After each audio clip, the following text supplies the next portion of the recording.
My dear students, I S.K. Gupta, an English teacher from Gyan Bharati Academy, Nabatpur, Patna, welcome you all to my next video lecture in English grammar. In my previous video lectures, some chapters have been taught, and I hope you would have grabbed all the concepts of those topics which have been taught so far. Now I am here with chapter number 6, in which topic of verb has already been discussed. Now I am proceeding further towards this chapter, that is the next topic, subject verb agreement. So what is subject verb agreement? As you see here, subject verb agreement, that means it will have an agreement. Which sort of agreement I am talking? Subject and verb agreement. That means verb will take place according to the subject.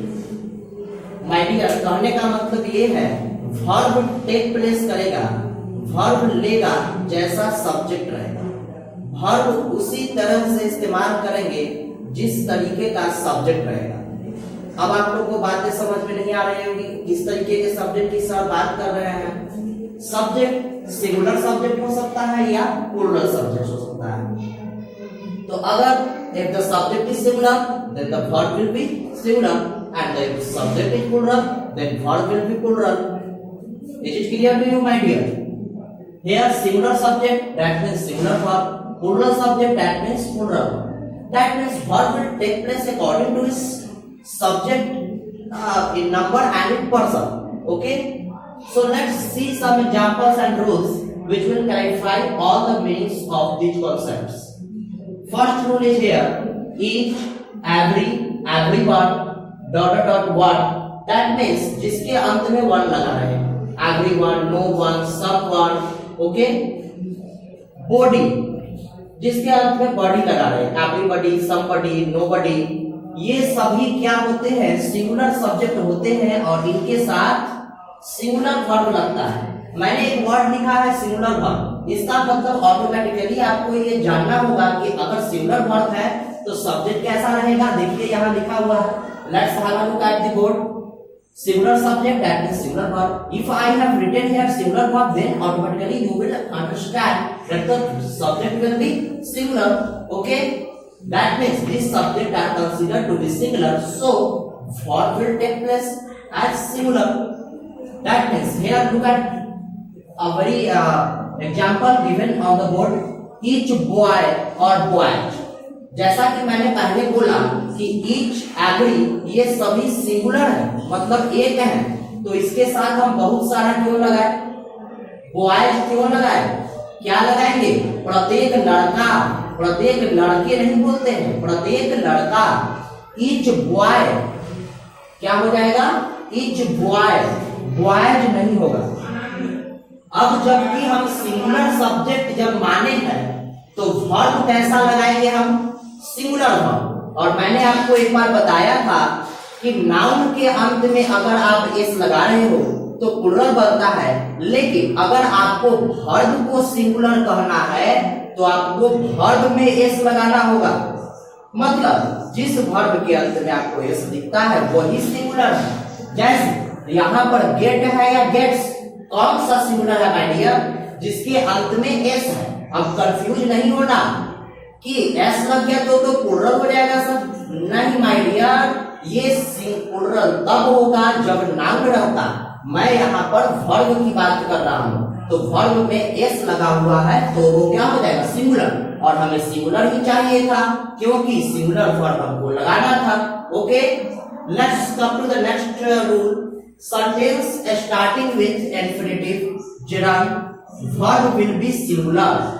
अगर कोई sentence infinitive से start होता है, infinitive करने का मतलब 2 + v1, 2 + v1, और gerund करने का मतलब वो जेरंड नाउन की तरह बिहेव करता है, नाउन की तरह बिहेव करता है। और ये बनता कैसे है? वर्ब में आईएनजी लगाकर, वर्ब में आईएनजी लगाकर ये आपका जेरंड तैयार होता है। मैं और भी डिस्कस करूंगा जब जेरंड चैप्टर में स्पेशली आप लोग को टीच करूंगा, तब तक आप देखना जानिए जेरंड आईएनजी वाला होता है और इंफिनिटिव 2 + v1 होता है। तो जैसे कि मैंने एग्जांपल में लिखा है टू राइज अर्ली, 2 + v1, अगर ऐसा सेंटेंस रहे तो आपको वर्ब जो है सिंगुलर लगाना है। और ये तो आप बचपन से पढ़ते आ रहे हैं, इज और आर में सिंगुलर कौन है? इज है, आर नहीं होगा यहाँ पर। अब यहाँ पर वॉकिंग है, तो वॉकिंग इज या आर क्या होगा? जेरंड से स्टार्ट हुआ है तो आप वॉकिंग इज कीजिए। लेकिन मैं और एक एग्जांपल ले लेता हूं यहाँ पर, walking and cycling. Walking and cycling is और आर गुड एक्सरसाइजेज।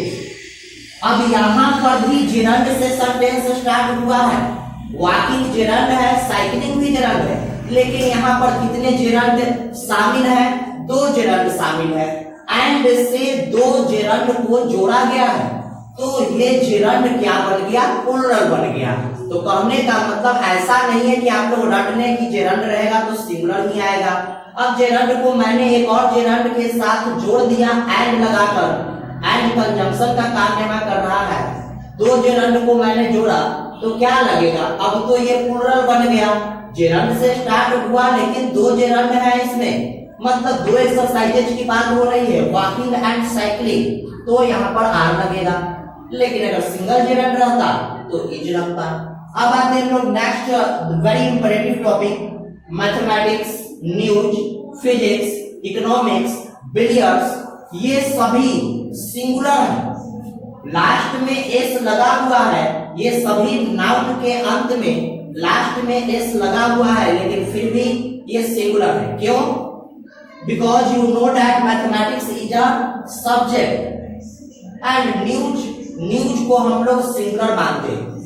जैसे कोई भी न्यूज आता है तो समाचार, हम लोग समाचार पढ़ रहे हैं, ना कि बोलते हैं कि हम लोग समाचारें पढ़ रहे हैं। ऐसा सुने हैं आप लोग? हम लोग समाचारें पढ़ रहे हैं, हम लोग समाचार पढ़ रहे हैं, समाचार सुन रहे हैं। तो न्यूज जो है कभी भी प्लूरल नहीं माना जाता है। हेडिंग्स जो है प्लूरल हो सकते हैं, न्यूज के हेडिंग्स 10 हेडिंग्स, 20 हेडिंग्स या so many headings of news, वहां पर प्लूरल आप बना सकते हैं हेडिंग वर्ड लगाकर, लेकिन केवल सिंपली न्यूज सिंगुलर कहा जाएगा। ओके माय डियर, न्यूज जो है सिंगुलर कहा जाएगा क्योंकि न्यूज में बहुत सारे कलेक्शन है और वो एक ही का बोध कराएगा और वो सिंगुलर कहलाएगा। फिजिक्स तो सब्जेक्ट का नेम है, तो ये तो ऐसे भी सिंगुलर है। इकोनॉमिक्स सब्जेक्ट का नेम है, ऐसे भी सिंगुलर है। बिलियर्ड्स जो है एक खेल का नेम है। बिलियर्ड्स एक खेल का नाम है, एक स्पोर्ट है, एक गेम है। तो मैंने यहाँ पर एग्जांपल लिखा है नो न्यूज। न्यूज को हम लोग सिंगुलर मानेंगे तो इज लगाएंगे, आर नहीं लगाएंगे। बिलियर्ड्स एक गेम का नेम है। जिस प्रकार से क्रिकेट एक गेम का नेम है, उसी तरह से बिलियर्ड्स भी एक गेम का नेम है, इसलिए यहाँ पर इज लगाएंगे। Let's come to the last point. There are so many more rules to be discussed, but those rules will be discussed in my next video lecture. Okay? In today's class, there are 4 rules which have been written on the board. You have to grasp the concept of these 4 rules. And after that, in my next video lecture, some more rules will be discussed for subject-verb agreement. Okay? So let's have a look at the last rule of today's class. Things which have 2 parts, वैसे things जिसके 2 भाग किए जा सकते हैं, 2 भागों में उनको बांटा जा सकता है। जैसे सीजर्स, कैंची के 2 पार्ट होते हैं, बीचे बीच 2 भाग में वो एक जैसा दिखाई देगा, आइडेंटिकल पार्ट्स दिखाई देगा। कैंची आप लोग देखे हो जिस तरीके से राइट साइड है। Let's have a look at the last rule.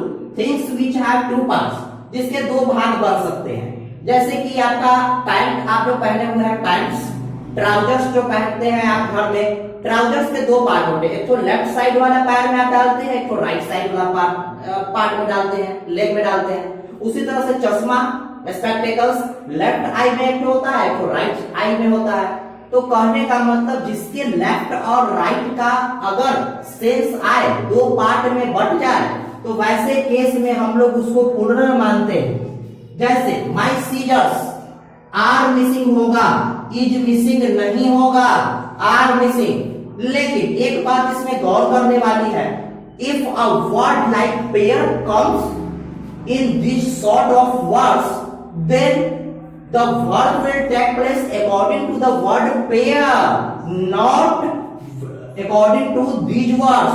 Okay my dear, मेरे कहने का मतलब अगर अलग से एक वर्ड पेयर आ जाए, पेयर मीन्स जोड़ा, तो हम लोग क्या करेंगे, इस पेयर के अनुसार ही लगाएंगे वर्ब को। यहाँ पर कितने जोड़े हैं, एक जोड़े हैं, तो एक जोड़ा है तो इज लगाएंगे, ये पेयर ऑफ शूज तो इज लगाएंगे। अगर पेयर्स रहता, पेयर्स, तो आर लगाते, क्या लगाते, आर, ठीक है।